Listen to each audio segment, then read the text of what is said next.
Good afternoon, everyone. Thank you for joining us today for our Sustainability Action Plan update. My name is Claudia Frere Anderson, and I'm Director of UW Sustainability. And with me are my esteemed team members from the office, Torin Elstey, Kalina Bathke, and Christoph Strauss.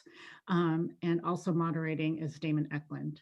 So for today, what we would like to do is to provide you an overview of the Sustainability Action Plan in the event that this is the first time you are hearing about it. And we will also be sharing a progress update with you, and we'll make sure we leave plenty of time at the end for questions. So we'll ask you can send them on chat, but what we'll do is go ahead and go through our review and progress update with you, and then cover the questions at the end of our presentation today, and we'll have plenty of time for that. We'll also share how you can be a part of this work on our campuses and ways to get involved. So before we begin, we can go to the next slide. We would like to provide this land acknowledgement. The University of Washington acknowledges the Coast Salish peoples of this land, the land which touches the shared waters of all tribes and bands within the Suquamish, Tulalip, and Muckleshoot nations. Next slide. So our Sustainability Action Plan spans 5 years, and it is implemented through the yearly action plans with quarterly reporting and revisions each fiscal year, which is what we will be talking about today.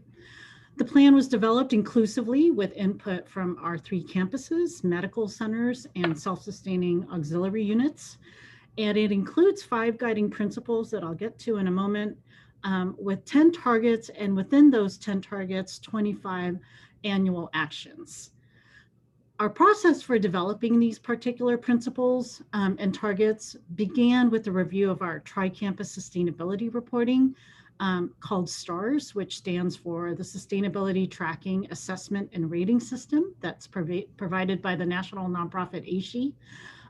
And we basically saw where we could do better. And so we did a gap analysis to identify the areas across academics and operations where we could do better and make some improvements.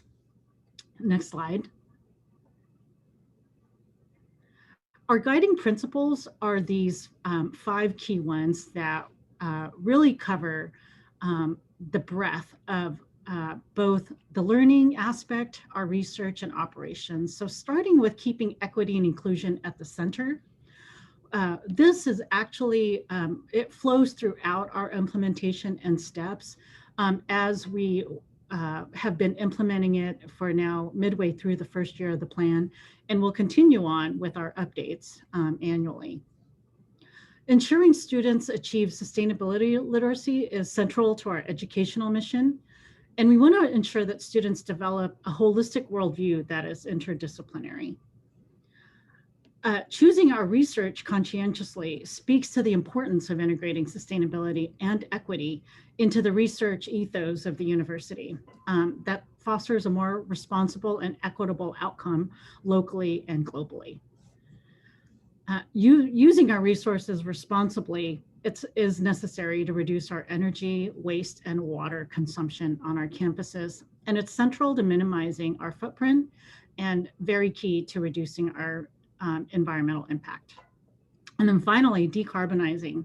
Decarbonizing our campus is probably the largest and most complex, as this principle is requiring us to transform our energy infrastructure into renewable and clean energy. That will lead us for the next century. Next slide. So our annual updates are depicted through this diagram. Outlined there, you'll see we are currently positioning and preparing for FY22. We have just, as I mentioned, completed about midway through our first year. And so what our plan is to make sure that the updates are reflective of all the targets that we are working on, making, checking off the progress, as well as continuing to work on those that require more time and attention. So this is really a strategic plan for ensuring the UW continuing to address the impacts of climate change for our university and communities. So having an annual review and update provides transparency in our activities and also accountability towards the goals that we set out as well as the commitments. Next slide. So for the next section, I'm going to be handing it over to our team who's going to share a progress update for all of the various targets. And what we're also planning to do is talk about the survey that hopefully you may have seen already and have taken. If not, we will be sending you the link for that. And then Christoph's going to go through working groups and how you can get involved with each of the 4 areas that we will cover in our progress update. And there's going to be a lot of information to look at. So worry not, don't write everything down. This is going to be available on our website. But we will be highlighting just some of the key areas for sharing what's been happening.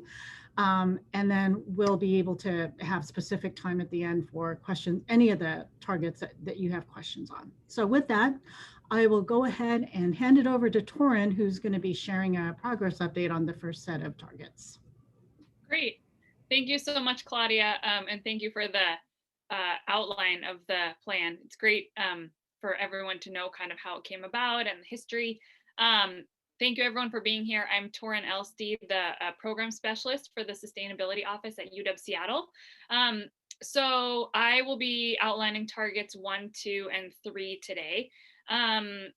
As you can see, I'm not going to read the targets off to you, but what we'll be doing is going a little more in depth on each of the targets, and then sharing kind of where we are, what our goals are, what challenges we face, and then steps moving forward, whether it's into next quarter or the next years. So next slide, please, Damon. Awesome. So our first target is to double staff, student, and faculty sustainability engagement by 2024. Recently, with this target, we altered our baseline to be more tangible and focus more on efforts across all 3 campuses, Seattle, Bothell, and Tacoma. So our focus over the next year will be to assess participation in events and how many people are coming to the events, to kind of see where patterns occur, see if there are certain types of engagement that prove to be more effective than others. Another idea that we had was to have a tri-campus event each quarter to really sort of hit that tri-campus piece home, and make sure that we're including all 3 campuses and kind of seeing linkages between each of the campuses and then also the differences. And then what we would like to do as well is offer a virtual component for all events moving forward, whether that is, for the next quarter or the next, in years to come. We've noticed that with the pandemic, they've definitely posed a challenge, with Zoom fatigue. We're all on Zoom all the time. And asking people to, attend an event, maybe they don't have time or they don't feel like it. So what we kind of did to mitigate that was to see if we can start promoting events early, and really make it a priority for people to come so they know what the events are about and kind of what to expect. And then also providing opportunities for them to access those events in a very efficient way, rather than having participants having to search for links and open their emails and things. What we'd like to do is, send out either an email before with very clear with the link and everything so that they can get to the event quickly. And then also to be able to get that on their radar and make it a priority for them to attend. Another really interesting thing that we have found is that the commuter campuses have actually seen an uptick in engagement and events. Most likely that is due to, accessibility. Students are at home, all they need is their computer and the link and Wi-Fi, and they can attend some really great events. So that was one thing that, we kind of looked at as a positive throughout the entire pandemic. And then, as I said before, that's something that we'd like to continue with our events moving forward. So even when we're back on campus, we would still like to offer a virtual component for events as well. So next slide, Damon. Thank you. So the second target is to develop one university-wide framework by 2022, which is coming up. So this target is based upon the number of departments with sustainability-related courses. The data that we gathered for this target is from our 2019 STARS report. However, we think that might change due to the new definition of sustainability that we're working to establish. So this target is centered, as you probably have figured by now, that it's centered around defining sustainability. So we were able to connect with a faculty advisory work group to provide input on developing the definition of sustainability. We're also working with a student team from the Environment 480 class, as well as a DE&I coordinator to interface with UW Sustainability, as well as the Campus Sustainability Fund, and really center their work around the Student Sustainability Hub and kind of work that piece in. So challenges for this target is we had 2 rockstar staff that have since left the team. So trying to kind of continue the momentum and the connections that they've made has been a bit of a difficulty. But we're working to replace them and to see if we can maybe connect with other staff members. And then the other thing is that it's just really challenging to have enough time to have conversations with people. Like I said earlier, people are busy, they have their day-to-day. And so really, it's been challenging trying to find meeting times where, we need to have an hour or so to really sort of dive in and have a good conversation about this. So that was one of the challenges that we had seen. So next quarter, we hope to be closer to kind of a working definition of sustainability. And we met with our environmental stewardship committee yesterday. And then the faculty advisory group meets later this month. So we're hoping to kind of workshop and get more of an idea of what we could use for a definition. Long term would be producing a final definition that was vetted by the members of the Environmental Stewardship Committee, and then presenting that definition to senior leadership and having them sign off on it. So that is the ultimate goal. Okay, next slide, Damon. Thank you. So the next target is doubling sustainability oriented research projects by 2025. So according to the 2018 STARS data that we have, 17.65% of research was based upon sustainability. So that's about 2,462 faculty members. So that's sort of the metric that we are looking at now. Obviously, we'd like to increase that number. So with this target, we hope to create a directory of researchers whose work centers around sustainability. One of the challenges similar to target 2 is that we've had a high turnover rate for people who were originally part of the group. So certain faculty members have left. So we're working on recruiting new faculty to join this team and really continue the conversation. Next quarter goals are to ask the Provost Office to help distribute the annual Sustainability Action Plan survey to faculty and meet with the faculty advisory group next week to further work on the sustainability definition that was outlined in target 2. So with that, hope that was a lot of information really quick, but now I'll turn it over to Christoph to present on the next target. So take it away, Christoph. Thanks, Doran. Hi, everyone. My name is Christoph Strauss, and I'm a project coordinator for the Sustainability Action Plan in the Sustainability Office. And I'm also a grad student in the College of Built Environment studying urban planning and public policy. So thank you all for joining us during your lunch. We hope this is going to be valuable. We think this is important for our transparency and just showing the progress on the plan.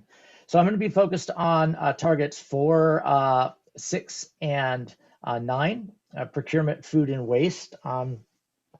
And these are a really interesting set of targets, and this working group will be really interesting to be a part of because one of the overarching ideas of this group is that it's really systems based, right? Where we're really looking at the inputs to the system, what we're bringing onto campus, the food, and then the waste component, and we can think of that sort of as a circular system. So so with that, I'll go ahead and get into the reporting of these. So target 4, comprehensive equitable purchasing targets by 2022, has 2 actions. So just a brief status update there in the middle. The first action is to increase student engagement with procurement services, which the yellow circle means we made some progress on that. So we're doing okay on that. The second action is to align purchasing with business diversity and equity targets, and we're doing really well on that. We already have an equitable purchasing policy within the university, so a lot of that was already in alignment with what we're doing. Some of the activity that's happened in the last quarter was procurement services hired an intern. There was already a previous student working and they took a break, but so that student should be coming back on in spring, so there should be 2 students working part-time in that office. And they've been having monthly meetings with the Washington State Office of Minority and Women Business Enterprises. So as part of our functioning as a state institution, we report to the state office on our procurement with women and minority-owned businesses. And they've also done a DEI presentation with that group and have submitted their spend for the year, or excuse me, for the quarter. Some of the challenges, as with all of these, right, is the pandemic has really delayed a lot of the action on these and complicated coordination, particularly when we're looking at physical infrastructure as well. Although this is about purchasing, it is about those goods we bring on campus. And so, there's been a lot of work around just figuring out how to do this work remotely. Some of the risks that have been mitigated is staff have been adapting to working in a Zoom pandemic environment and have continued to further the opportunities around women and minority-owned businesses. And some of the work that's coming up and that's already started is really looking at a framework for outreaching to our campus, to our students, but also to our vendors to find ways we can expand the definition of equitable purchasing, perhaps, is one opportunity there. This is very focused on equity, but there's also other aspects of equity aside from diversity that we know about in terms of ethical purchasing. So there's opportunities with these this outreach and this survey that's being developed by the student intern and others to get a clear picture of what those needs are as we revisit what our equitable purchasing strategy is for the university. Next slide, Damon. So target 6, 35% of our food from local sources by 2025, has one primary action, and that's to partner with suppliers, vendors, and campus growers to procure more food locally. And there's been a progress already made on this. There was already an initiative underway to continually expand the amount of food we're procuring from local vendors. And if you're a part of this working group, there's also opportunities to be advocating for other aspects of food systems, I think, within this. But right now, it's primarily focused around local purchasing. So some of the activities that have happened have been some support for UW Farms, fundraising efforts, and working with local companies to just ensure that those relationships and contracts remained stable during the pandemic. Some of the challenges, again, due to COVID, there's just been a huge impact on dining services with the amount of services they provided decreasing substantially. So they've been adjusting and sort of scrambling to just maintain services in a socially distanced world. So that's been really challenging.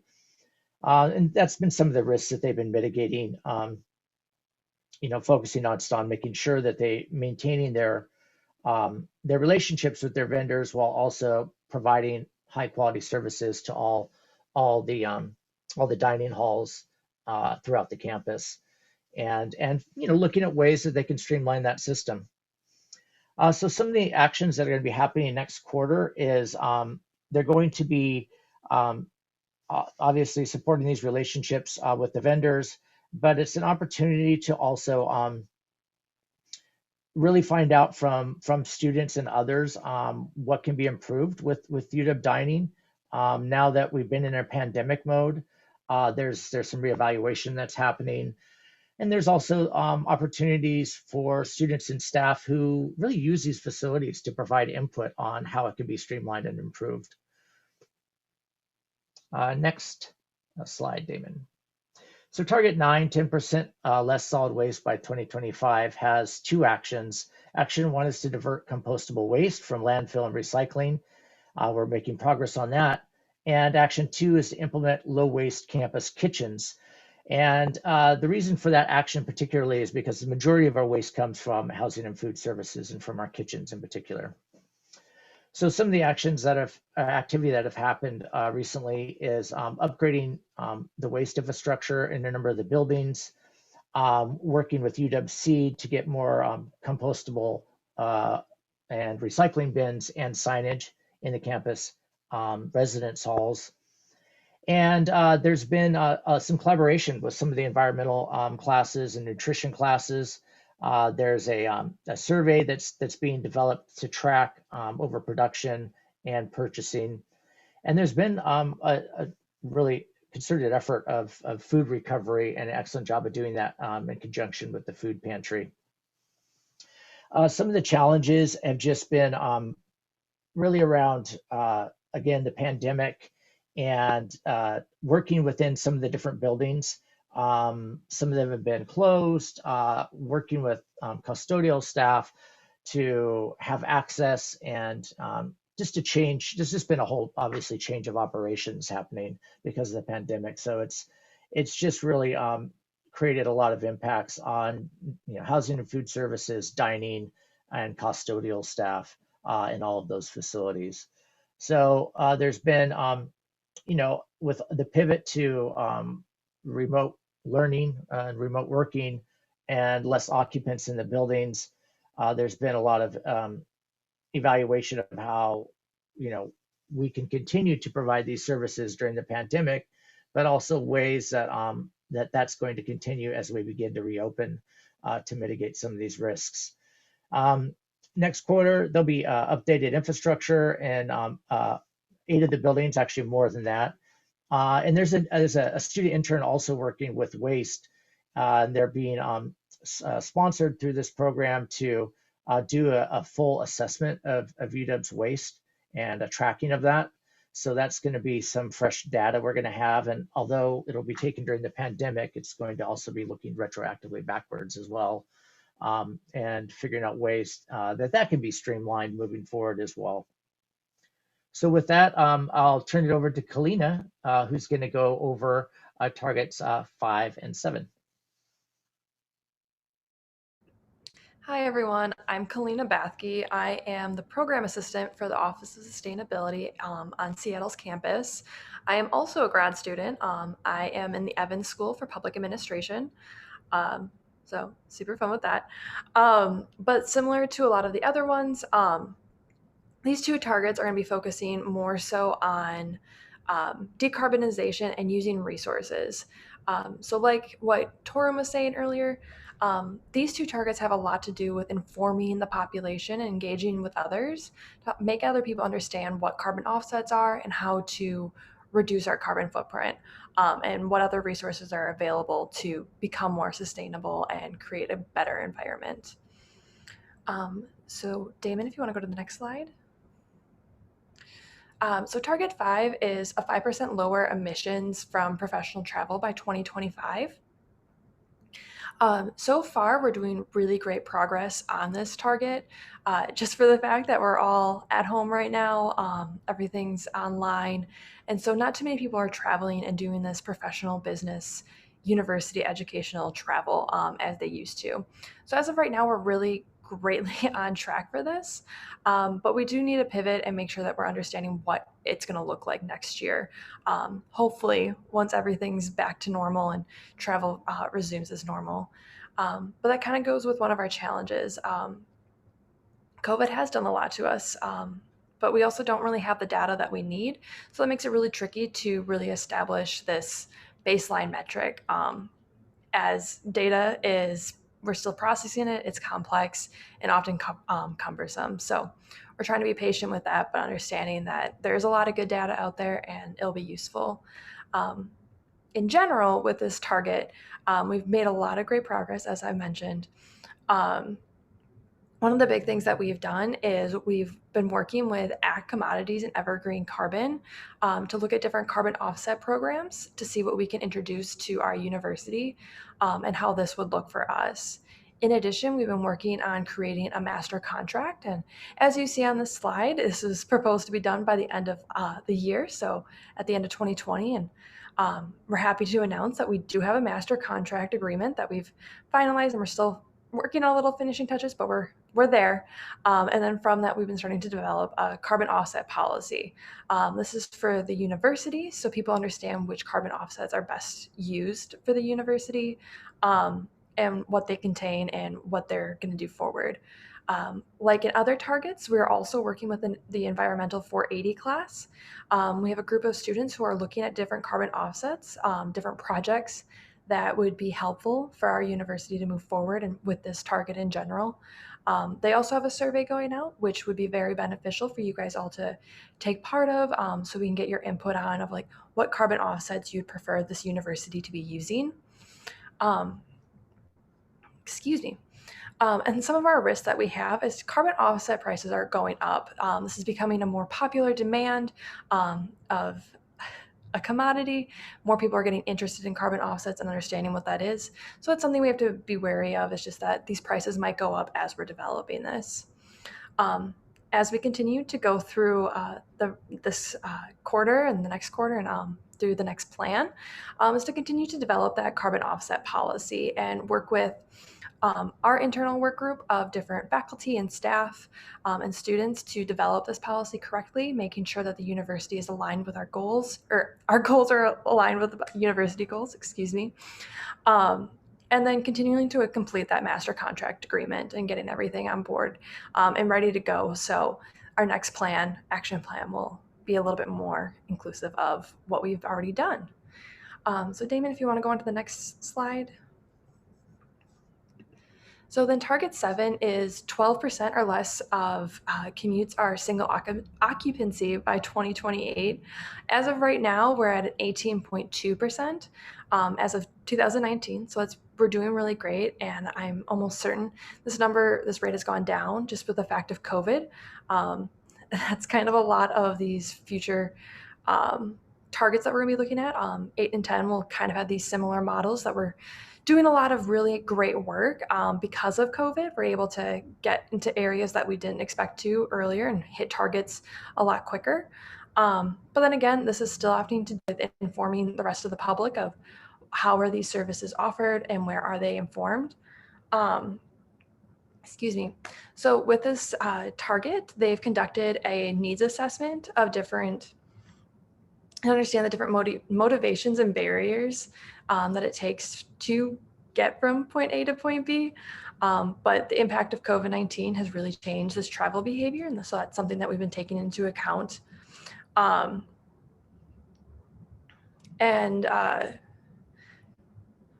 Excuse me. And then for next quarter, we're hoping to develop a campus transportation demand management plan to to set targets and strategies for encouraging sustainable transportation options. So we'll see what this target has in store for us the next quarter or so. So Damon, if you want to go to the next slide. I will be, sorry, and then we'll be going back to Claudia Ferrer-Anderson to talk about the last two targets. Thank you. Thanks, Kalina. So I'm going to cover buildings and energy, and these are really direct operations related targets. So we'll jump on into target 8 and to the next slide. So target 8 involves lowering the amount of energy we're using in our buildings. Our actions include implementing cost-effective conservation efforts, expanding energy metering so we can monitor usage and be able to control it, and then ultimately purchasing Energy Star appliances in our new buildings and renovations. So the last several months have been busy developing a financial concept of a green revolving fund that would fund conservation projects that would be paid back through the energy cost savings. This work has been led through our Resource Conservation Program Manager, UW Treasury and Facilities Finance, and our subject matter expert, Professor Jan Whittington from Urban Planning, to develop the financial model for that green revolving fund. It has also entailed working on getting the necessary software to expand building energy monitoring, and then ultimately including in our contracts the requirement for Energy Star appliances, so that we're ensuring that what we're putting into the new buildings are energy efficient. So for the next quarter, what the main goals will be is to have a meeting with planning and budgeting regarding funding energy conservation projects through the Green Revolving Fund, and expanding and deepening building monitoring and commissioning, so that we are not only conserving, but really looking and deepening opportunities for deep conservation projects. Next slide. So target 10 is the big decarbonization one, and this actually includes a couple of components. The first one is electrification of UW transportation services. That includes looking at how to change the energy for powering up our fleet vehicles on campus. And it also includes the transitioning of our central plant in Seattle to a renewable and clean energy, which is a little bit more complex than the other action on electrification. And then ultimately we're looking at and have been working with UW Solar on developing a campus solar plan. Many of you here are probably familiar with it, having been part of UW Solar as students. So the past 2 quarters have been fairly busy. It has involved bringing on a new energy leader. So that is actually quite beneficial for this work and for the university, because it will really increase the prioritization of our decarbonization and energy transformation work. So our new energy leader will be starting at the end of March.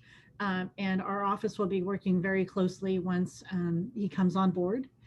We're also supporting with transportation services, who have been leading the way in mapping out what a campus solar plan would look like, in particular utilization of spaces that would provide ample space and infrastructure for solar powered infrastructure. So they've been wonderful in thinking ahead about what not only does the fleet look like in terms of converting it to more electric fleet vehicles, but also how we're powering those fleet vehicles as we get more fleet on the road, and also more capacity for even just our campus community to be able to charge and power up with EVs. So this work is actually very connected with Target 8, as you can imagine, energy conservation, and then also transitioning the energy infrastructure. So, and these have been efforts that really have been worked through from our climate action plan. We're just now at this really, kind of optimal period where we're able to see a lot of the work, past work, kind of culminate into specific projects that are going to be increasing our work on the energy transformation for the campuses. So I will kind of stop there because Christoph has his final slide to go through in terms of how we can get you all engaged with our planning for FY22. Yeah, thanks, Claudia.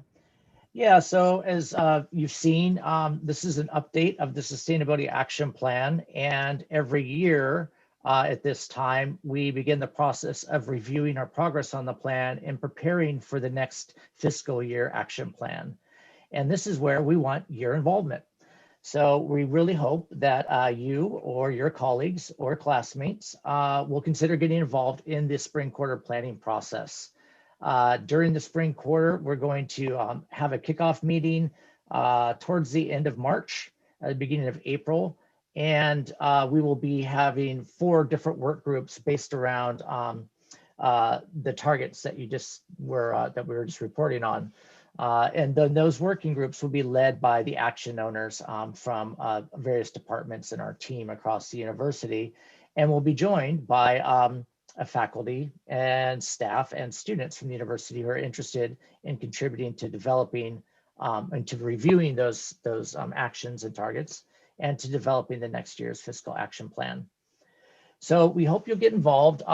The best way you can do that is number one, you can take the survey. It's up on our website at green.uw.edu/sustainability-plan. And you can also send us an email expressing your interest at sustainabilityplan@uw.edu.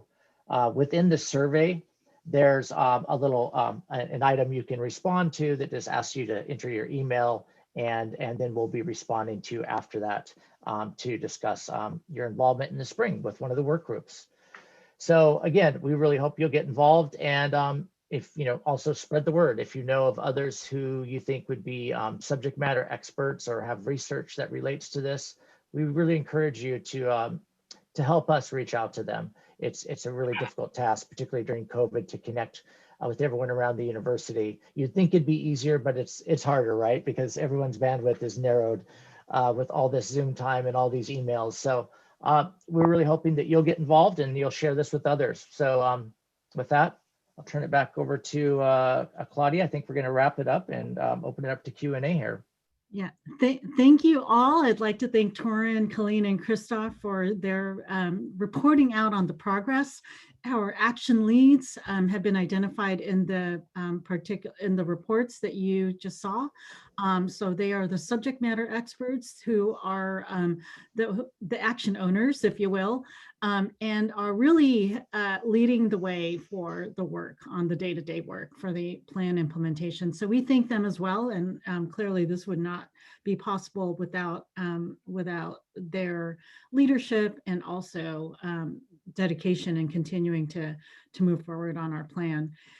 With that, we'll formally close the presentation and the reporting and the progress. Again, please reach out for in getting involved with FY22 planning that will really ramp up in spring. We're beyond just a little midway through our first year. It's been really great just having the university continue to be committed to this. Our students who are committed to this, and our staff and faculty who are, just taking this into their heart and minds and really plowing through even during these difficult times. So I promised we'd have a lot of time for questions, and I'm going to do that. So what we want to do is just kind of open it up now. And if you'd like to submit your question on the chat, we'll go ahead and keep an eye on that. Thank you all for your comments. So we'll go ahead and do that, and everyone can unmute, and we can just have you ask questions at this time. And these are, it's always nice to be able to kind of reflect and pause. It's okay if you're thinking about it. We did go through just quite a bit of information here. Again, the slides are going to be on the website. You can take a look and go deeper if you'd like. We have just also shared out a Catalyst survey. They're on the chat, working with students from the Sustainability Studio class, Environmental Studies for 80, regarding questions related to carbon offsets, and what the campus community would like to see. This is related to Target 5, and we'll definitely be sharing feedback from that survey. Great question here. So in terms of the planning and what it'll look like as we evaluate actions for the plan in the coming year. So we mentioned that in spring quarter, we're going to be putting together the work groups. So for that, the idea is to have our action owners lead conversation with student, faculty, staff, participants in the particular targets. So the first step would be evaluate what was done and what was achieved for this first year. We will also be including the feedback from the survey responses that will close on March the 12th. So after the survey feedback is analyzed and we provide the information to the action owners, it will be included as a way to be addressed and discussed with those work groups to be included for the FY22 or maybe a subsequent year, depending on what the survey feedback includes.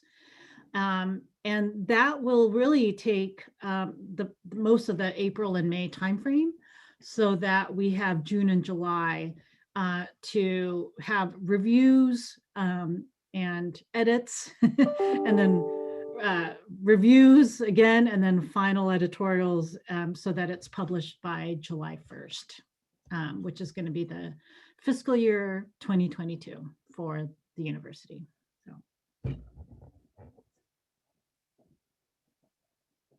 Yeah, thanks for that, Claudia. Oh, did someone have a question? Yeah, I was going to ask a little bit about the travel stuff.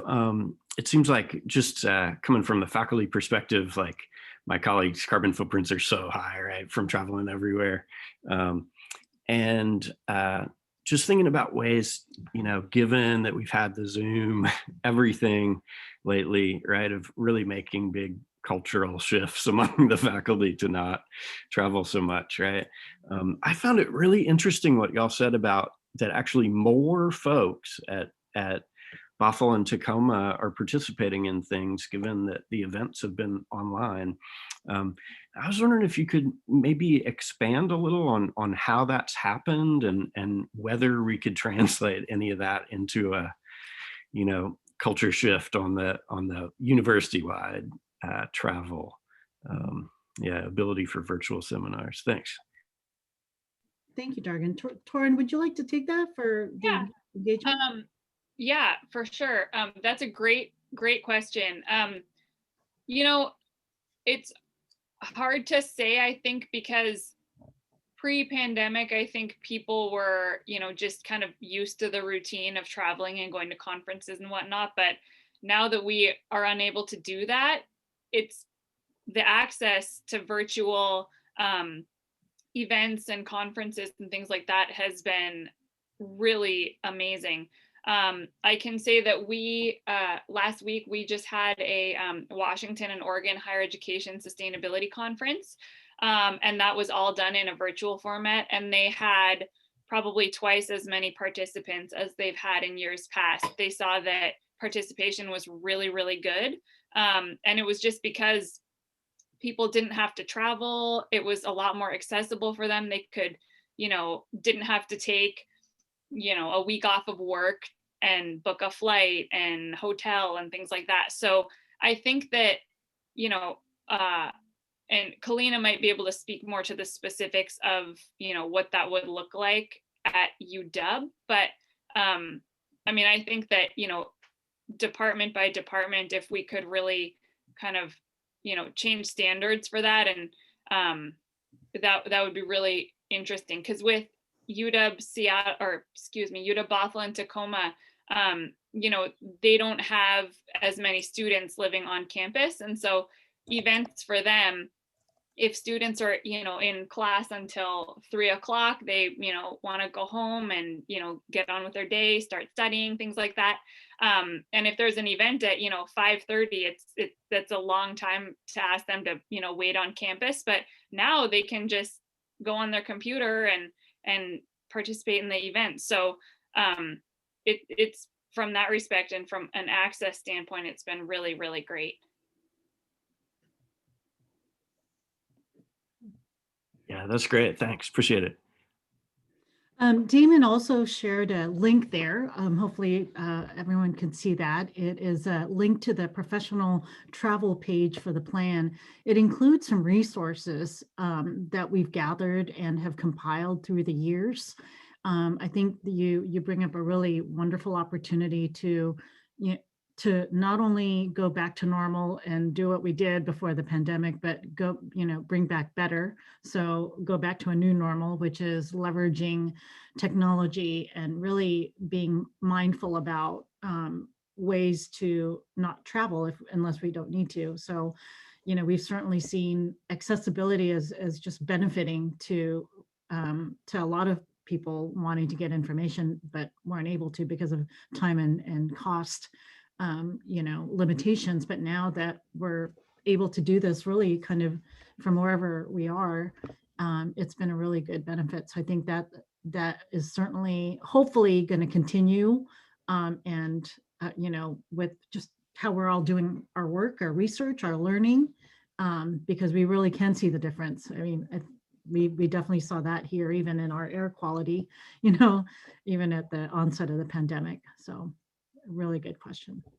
Absolutely. And then one other thing too that I wanted to add is I think that, because of the pandemic, we were kind of forced to do virtual events and, make events virtual, make conferences virtual, and offer those options for people. So it was kind of like, the little push that people needed to say, well, next year when, everything is back to normal, we can still offer this really cool, other piece for people that don't have the time or don't want to travel. So it'll be interesting to see kind of how, at least for UW, how professional travel changes for sure. Right.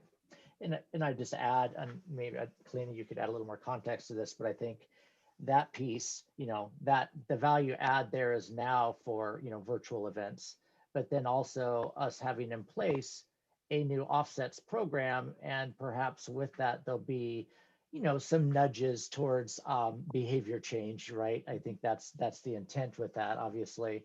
So having those two pieces in play, I think are going to have a kind of compounding effect, and where faculty will, be reevaluating the real need for them to travel for their research, and maybe making very intentional and conscious choices about when they do need to do that versus when they can probably not do that and still get the work done or still get the value out of a conference. So, I think with our offsets program and with the increase in quality in online events, those two things are gonna really impact that a lot, and particularly if we work towards a policy that will be incentivizing faculty as opposed to dinging them, but incentivizing them to do the right thing, right? I think that's the key. So. Yeah, and we realize too, there's equity issues within, the, research and academy, ensuring that whatever policy is put forth is not a reverse, doesn't have a negative impact on some of the tenure, tracks and how, you know, publications happen, because sometimes you are required to travel and do the research on site and on the ground. So those are very real and very key attributes to looking at an offsets program that would be sustained throughout time, but that makes sense too for what is needed in terms of the type of traveling that will continue. So hopefully that the behavior change will also include just ways that we're looking at, the whole effort and systems that are supporting, our research and teaching as well, as learning. So that's a lot. And I think we'll see a lot probably when we have a program in place and be able to get feedback from our campus about what's working and not working. So that's definitely going to be there's going to be a trial and error period there.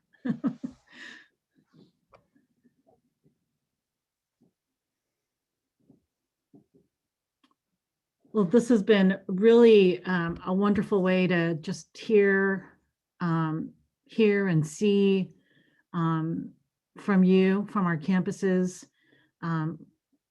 We are available, obviously, not only on these events, but if you have questions after today, to be able to email us directly, any member of our staff, green.uw.edu, and then /sustainability dash plan is where you can get a lot of the material, some prior recordings that we've had when we reintroduced it. You can also take a look at last year's survey to see what the campus response has been on the proposed targets. We are hopefully going to be hearing from you and or others to join our April working groups, because that will really help to get more directly involved in what goes into the annual update for the coming year, as well as new ideas that we may not even have considered, but just to get the visibility of those ideas and making the connections with our action owners that are leading on the various targets. This has been a very much a wider team work and effort. So our office is we're the messenger to ensure that we're delivering information to our campuses, but also taking back information we hear and connecting that with our action owners and leads. And the subject matter experts that are clearly responsible for doing the innovative work that that you're seeing in the plan. So I can't say more to give them the accolades, and having just everyone be a part of this is really special. I think that's something that at the University of Washington we can certainly be very, I count my lucky stars to be in a region that has a lot of great value on this work. So, okay, it looks like if there's no other questions, we are happy to wrap up and give you back the time, and look forward to seeing you again at our next event. Thanks for joining us, everyone. Thanks, Thank everyone. you.